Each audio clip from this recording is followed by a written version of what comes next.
Like, exactly. It's like, it seems that there are clearly different priorities for each team, but what I want to see from G2 as an adaptation is get a little bit more priority in your lane. Have the opportunity to play through Jankos to try and shut down Canyon, because I think that was an effective method in Game 2 that worked out quite nicely for them. Syndra's out, as you mentioned. I think the tricky thing for Red is that if you ban to set up some of your picks, the option to first pick that one is so clear for DAMWON, because as we mentioned before on previous segments, is that the sheer champion pool is very, very wide for both teams here. With the Jhin ban on blue, you're kind of limiting the picks that Red Side can pick on 1, 2. Ash. Okay, so Ornn is open, Camille is open, TF is open, and Leona, of course, is open. Graves. Graves is another one. Now, this is something that DAMWON have typically prioritized on the blue side, but in this situation, okay, so they're actually going to go back to the TF. So this now suggests that G2 will be thinking about a Sylas, but they don't have to lock it in here. They could just get themselves the Camille, but the problem is then that that TF Fiora becomes a lot scarier. Are they really going to give up the Camille here? It looks like it. They're just going to play into the Renekton, possibly. Maybe that's what they're just panning for. Volibear is also open. Shen is banned, so that's an option. I'm wondering here if Canyon is going to go for the Lilia. It's not something that we've seen so far from him. Maybe in the LCK, if I remember correctly, but okay. Okay. No hesitation. Wow. Honestly, I like it a lot. Good synergy. The enemy champions are already low range. Caitlyn adds to that range, and it forces the enemy to engage into you. Kindred and Caitlyn have great synergy. No, I think you made a great point there, Yamato. Like, Kindred often wants people to come close to her, and now that's only going to be made so much harder. The question is, how did G2 answer it? And it's going to be with the Ornn. So Ornn will have that backline access thanks to his ultimate, and immediately some of these top laners are going to be removed from the pool. Do you think they'll remove the Lulu again, or do you think that it's not worth it against the Ornn? Possibly. I think it makes a lot of sense to go for the Ornn. Sylas already picked, so that's not a counter. Maybe you can just go for a tank also to just have as a front line against the rest of these champions. I think the key thing here that I'm looking at is that there's a lot of AD carry bans already, and the choices into Caitlyn are so limited. Ashe is out, Jhin is out. Maybe this is an opportunity where we see some APs, but there's so much AP damage already on G2, so it's going to be tough for them to pick a champion. It will be difficult. At the beginning of the day, I also heard when we see the Ornn come out, we know that Wunder has answers to it, but the same thing can be expected of Nagari. Do you think he'll have something ready and it doesn't really matter how many top laners get banned out? You would imagine that he has something as an answer. What that is, I mean, you could even argue like maybe a Kayle is in the works. Like maybe he wants to go back to the Fiora again. Like there are many things that can answer tanks in the top lane. It depends what DAMWON want to do in the bot side of the map, because DAMWON could be looking at a Caitlyn Lux bot lane or a Caitlyn Morgana bot lane, in which case they then need some form of front line to be able to face check, and they're going to have to rely on some kind of tank in the top side. But it very much depends on what support direction they're going for, and you can see that G2 is concerned about this as well, so they're saving their support for the final pick. Senna coming out, of course, a Pantheon ban, so we'll see what Beryl goes for. They could also elect to go the Leona here, of course, but they could see. Yeah, I think they should just go for it. Even though Caitlyn and Leona don't have the greatest synergy, I think you just don't care at this point. Set is, better synergy with Kate, but what you're sacrificing. Top. Oh, yeah. It's set top yeah, you're right. It's something that Noguri has done quite a few times, actually. That's dirty. Braum is so good against Sylas as well. We saw that in the game where Hylissang played it into the Sylas. The ultimate has very poor AP scaling, and you can block any of the ultimates that are so powerful on the red side. Braum is wonderful here. I'm hearing a lot of positive things about DAMWON's draft, with the Nautilus now getting picked up from Mickey. Are you any more positive about G2's answer already? No. Okay. It's so tough because it's so polarizing what both compositions want to do. It's the same as last game. Red side needs to go in hard, because any long extended fights is something that DAMWON are so good in. Braum and Kindred are so good in those situations, and at the same time they have very strong lane matchups. So my biggest thing is, if this actually goes to late game, Perkz can 1v9. I think right now the only backline access is Noguri using the Ornn to potentially dive onto him, but with a Nautilus as well, I think that the center peel should be pretty solid. So, like, I think there's a world in which G2 can win these late game fights, but it's going to be difficult given the range disparity. And, well, good thing is there's no GP in the game, at least for those late game team fights. We'll see, of course, what happens, and it is do or die for G2, so let's see if they can force a game 5.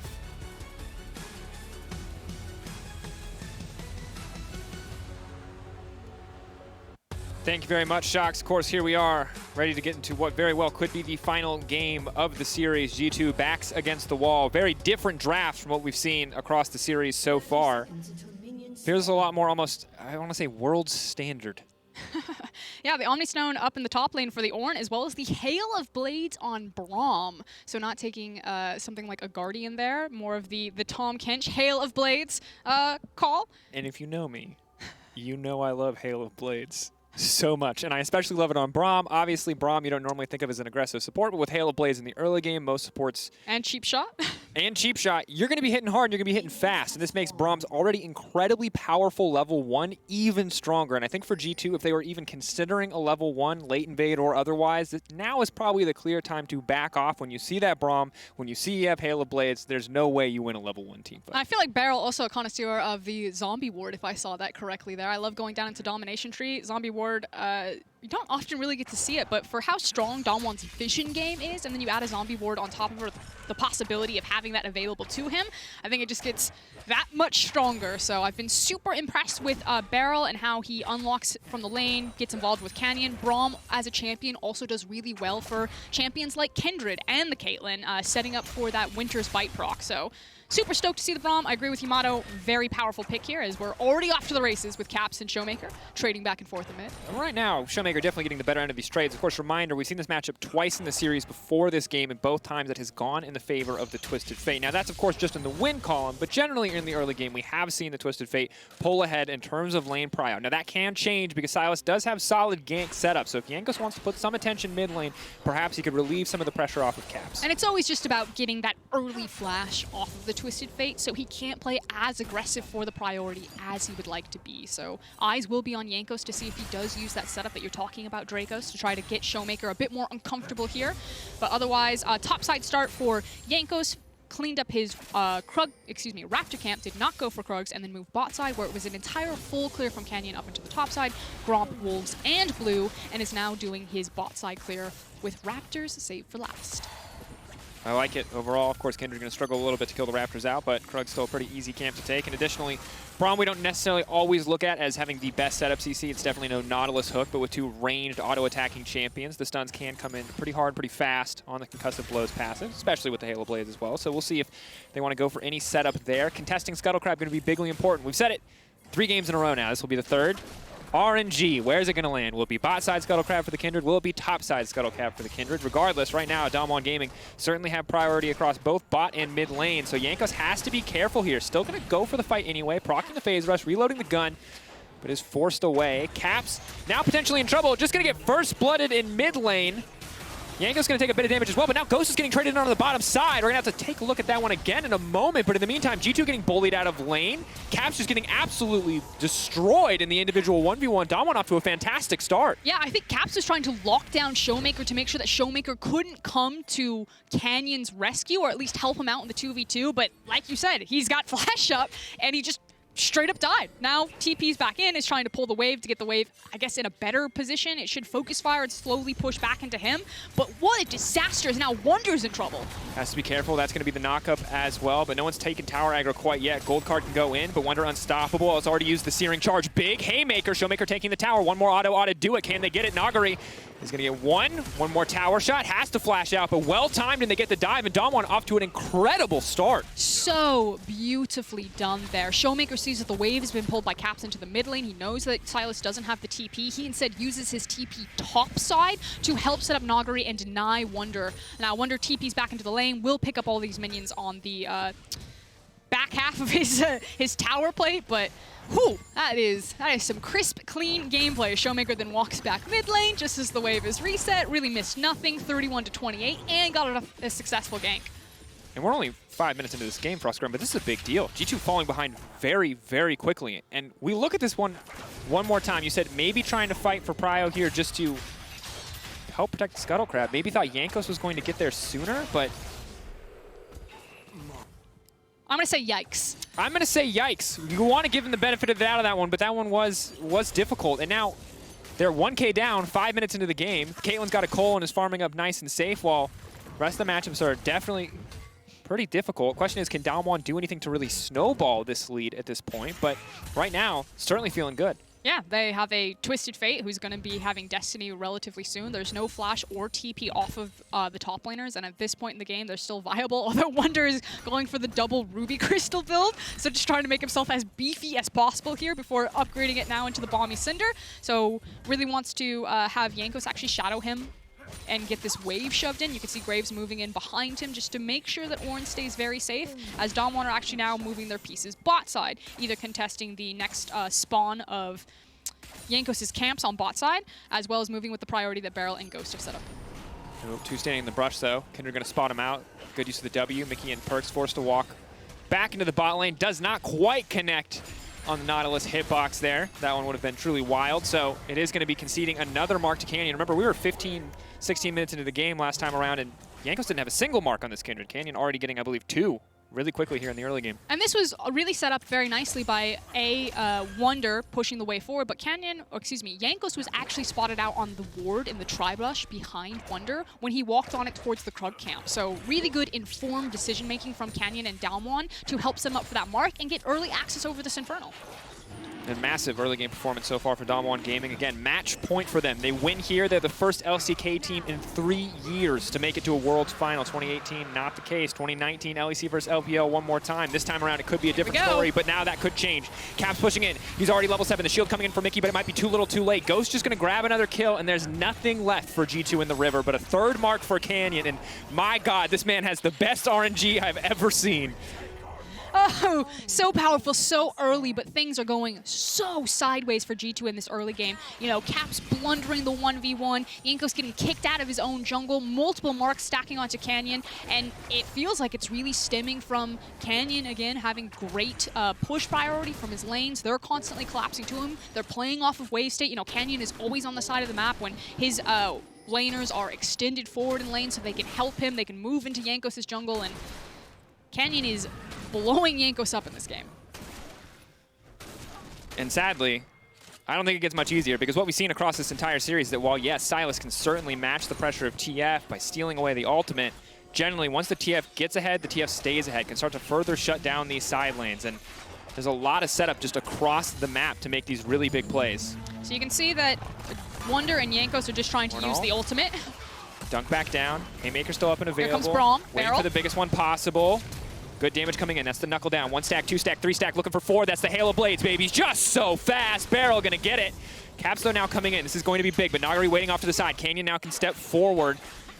They're not willing to concede anything here on the top side. DWG Gaming, like a surgical knife, just so precise in these plays. Yeah, and Perks just ticked over into level 6 from picking up experience onto the mid wave, so was only level 5, unable to use the Sentinel ult cross map to help out Wunder up there. But you can see that DWG are just reading G2 like a book. They see that the only opportunity that they would have is if Jankos went for a topside gank, Beryl resetting possibly for scuttle control, as you can now see that Canyon and Beryl are duking Jankos and Caps for it. But right on time for that top lane gank, turning it all around.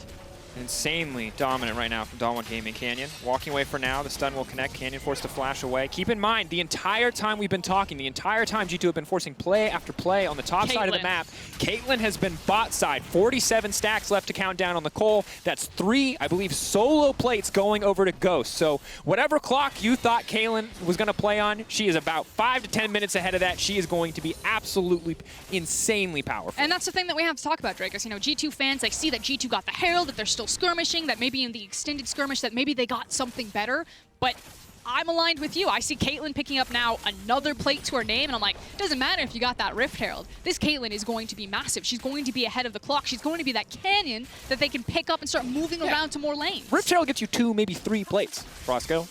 This man just got 4 by himself. And that's the thing, I get it, G2, you're behind, you have to gamble. You know, this is the thing, decisions you have to make to try and come back in the game, but DWG Gaming, they're not letting anything get through. They're not letting G2 get away with any plays, and right now, it feels like they have this team figured out. A team that 3-1'd them, I'll be honest, pretty effortlessly last year. Game 2 was the only one, and Caps was playing Renekton mid, where it really looked shaky. To turn it around like this in a year's time, DWG Gaming unleashed on the Rift right now. Yeah, and I think it does start with their jungler. Even though as we look at the total gold, it's all of the laners that are doing really well, but just how beautifully the laners play around Canyon and Canyon with his laners, and it just looks very different and very disjointed when you compare Jankos and G2 style. But still a lot of game left to play, even though a massive gold lead has opened up in favor of DAMWON. 4K at 10 minutes is very large. And getting closer to 3K as some of these waves get picked up, but still brutal. And definitely not where G2 want to be. Mickey and Perkz, though, caught out here. The immediate setup, 1, 2, 3, 4 on the stacks. Instead, they're focusing on Perkz, but that's Showmaker over the wall. That's the stun card. Perkz does not have the damage that he needs. Caitlyn coming in with the ult just to finish the job. Mickey running for the hills, but I think they can keep this fight going. That's going to be the stolen ult taken back. Canyon, Lamb's Respite, buys himself a bit of time. Jankos now on the retreat. Showmaker stepping forward with that gold card. All of G2 has to leave, but now it is a 4K gold lead. Now it is DAMWON Gaming winning literally everywhere on the map. Now, G2 looking to maybe skirmish and get something back into the mid lane, but nope, white flag comes out, they pull the backs. That's now Ghost getting every single plate into the bot lane. You can see the pieces of the Infinity Edge are there. He's certainly going to have it on this next back, as well as the kill pickup. Oh, he's about to be huge. Great vision trap set up from DAMWON to start this one out, knowing that Perkz and Mickey, since they had push priority, would probably cheat towards the mid lane. Then right on time, Destiny into the back line. Ghost has already lined up the ultimate with the vision granted by Destiny, picks up that kill, and then continues to push away while the rest of G2 run for the hills. And this is not the game that people were expecting. When you talk about this series, yeah, maybe you thought DAMWON favored, yeah, maybe you thought G2 favored, but unless you were Twitter, you weren't expecting a 3-0 on either side. You were expecting close. You were expecting 45-55, maybe if you're feeling generous, 40-60 in every single game, but it feels like DAMWON Gaming have just been outperforming today. G2, normally the team that feels like they can always be trusted to rally when it matters most, are falling flat here in match point. So now the handshake across map as G2 commit everything towards the top side with their Herald, even pulling Caps' teleport here to try to force this one down. It does mean access into the mid lane for DAMWON. You can see Caitlyn is already hitting that, and we'll see if Perkz and Mickey get something back. Oh, Snare connects. Caught out under the tower. Barrel tanking for as long as humanly possible to try to keep him alive. Ghost's gonna flash into safety, and he manages to make it out. Big ult! Does not connect. Oh, DAMWON Gaming. G2 surely thought they had the shutdown there, but they do manage to make it out to safety. Now it's Nagari over the wall to kill Jankos as well. And it just goes from bad to worse. G2 holding on to hope, most certainly, but this is dire, dire straits. Barrel is a goddamn hero. Just give him the MVP already. Barrel is out of control. You're completely right. This is clean dive. Well played. And this is, again, G2 going to try to fish for what they can, but gold card, Mickey waiting as long as he can so he can input buffer the hook. Doesn't look like he's going to get a chance to. 1, 2, 3, 4. Stun there. Forced to ult back behind him, but still they're going to push forward for the kill. The Q going through, but will not connect. Caps off to the side. This could be big. Not a lot of great ultimates to steal, though. I think a minion just saved Mickey's life right there. I think it caught Barrel's Q. I'd have to see the replay of it as here comes Caps. The now desperation flank. Decent ulti across, but they're going to grab the plate anyway. I mean, if Caps connects right there, that ultimate potentially kills them, and that's the turnaround. But good defensive response again from DAMWON. They now just need to reset, spend a lot of this gold that they picked up. You can see that Ghost probably wants to stay in lane, even though his health bar is not very healthy to pick up the last 4 CS. His Perkz is like, yeah, you're going to have to wait, buddy. You're going to have to wait for it to push to you before you can stack that coal. There it is. Oh, it's brutal. It's a 5K lead. Insanely one-sided. But it feels like DAMWON have just outclassed here in this early game. They set themselves up for that success, and this is always going to be a hard game. When we saw the draft for G2, it was going to be a little bit difficult, but DAMWON have been out executing, and G2, sadly, every punch they've thrown has fallen flat. 7-0 the kill score. And one of the issues that G2 have at this position is that, you know, normally you'd kind of break down what can we play through, what setup, what options do we have, and because everyone's kind of in between random item breakpoints, it's still relatively difficult as we take another look at the replay and see Canyon chase down Wonder and kill him behind 2 towers. Yeah. But, you know, you've got a Muramana and the start of lethality on Perkz. You have the frozen hose on Caps. Yeah. And Vedi has talked about, hey, look, even if DAMWON get ahead, if we go late enough. But the thing is, you gotta really buckle it. Yeah, he's not gonna be happy if I just say that without context, so let's make it clear. It's gonna be really late. They have Ornn. They have the Ornn items. There's so much just innate gold value that comes from G2 just existing longer in this game. But it is a hard thing to do. It is hard to survive. It is hard to not give up any greater advantages. You can see Mickey barely even stepping forward, losing half of his health there in the trade. Ugh, just gonna ult for the damage. You might as well use it every time it's off of cooldown and use it to poke on this Caitlyn right now. It is relenting. And they have the dragon. It just gets worse the longer you look at it. The dragon spawning in 2 minutes. DAMWON already got the first two. G2 are gonna have to throw everything. They need something crazy. They need like a ridiculous flank, a ridiculous skirmish, outmatch. Like it's a miracle. This Herald's gonna get used on an inner tower. We got 4 marks coming from Canyon already. That's big, 575 attack range. We talked about it. Very crucial, especially in this matchup, especially against a lot of short-range champions. It's a difficult one. But again, G2 are the team that always seem to pull it off when it matters most. That always seem to find those big miracle moments, even in the midst of a chaotic game, even in the midst of difficult games. We'll see if they can do it one more time here up against DWG Gaming. Resets coming in for Ghost and Barrel, so right on the clock for the 115 spawn for Ocean. At this point, G2 need to like hard shove down mid as quickly as possible, then hopefully move in. There's only a single control ward in their inventory on perks, and if they want to try to contest this third dragon, it wouldn't be the death sentence for them, because obviously it's not the soul, but would set them up for soul. But either they decide that they want to make a pick as the dragon spawns, which I think they're too late to do, or they're just going to try to funnel as much gold as possible. They've got maybe 6 minutes to do so before the final team fight will come in. And it's just brutal.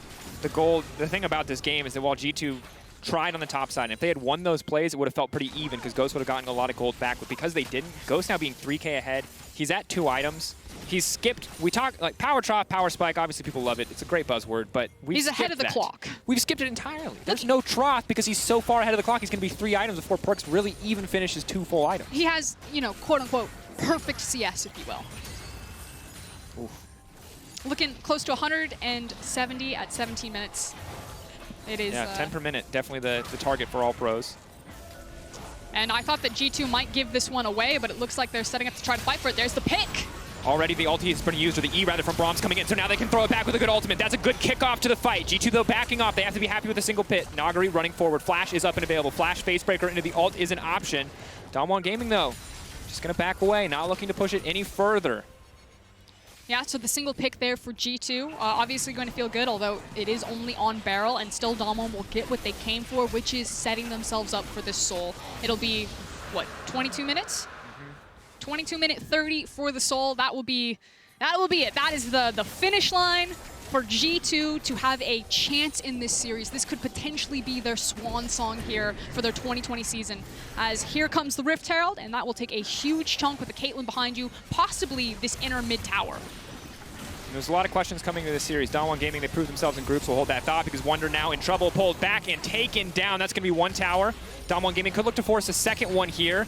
The delayed snare now coming out. Caps off to the side, but that's going to be the next tower. Leaping forward. Yanko's taken out. Caps off to the side, but the team can just turn and collapse. Mickey and Perks in no position to contest. Caps will just blast cone out to safety, but they're just going to break the inhibitor. It's 18 minutes into the game in a match point. DWG Gaming are obliterating G2. They are giving them the Coup Tigers special, the Rock special, the Longzhu special. They are destroying them. G2 they're going to end the game. Getting taken out. 18 minutes and 30 seconds, and this is not the way that Europe expected it to go. The greatest team Europe has ever produced falling flat here in Game 4. DWG Gaming look ready to end, but can Wonder and Caps hold on? It's the double kill for Nagari. They're pushing forward. Caps holding on for dear life. Yankos wants to hold on. The health bars are low. The shutdowns can come through. Maybe, just maybe. G2 trying to hold on to hope. DWG Gaming, though, set their sights on the Nexus. DWG Gaming set their sights on the final. They look to G2. They take their time with it, but they sweep aside the LEC, and for the first time in 3